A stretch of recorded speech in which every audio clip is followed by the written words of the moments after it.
Click on search icon, then in the search bar type Task Manager. Now select Run as Administrator. On this window, click on File, select Run New Task, and then click on Browse button. Now select this PC, open C drive, then open Windows folder. From here just scroll down and open C System32 folder. Then just scroll down and search for cmd.exe file. Double click on it.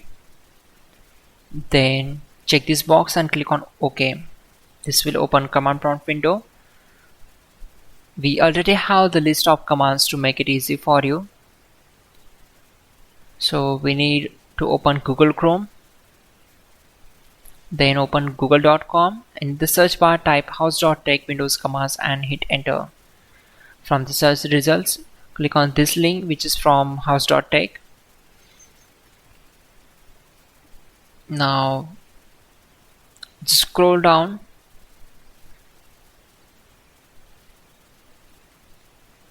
and we need to copy these commands. So copy command number 12, go to command prompt window, simply right click on command prompt to paste that command and hit enter to execute it. Then copy command number 13 and right click and paste the command, hit enter. Once done, close the command prompt window.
Finally, restart the system, which is very important. Before you do that, like this video. God bless.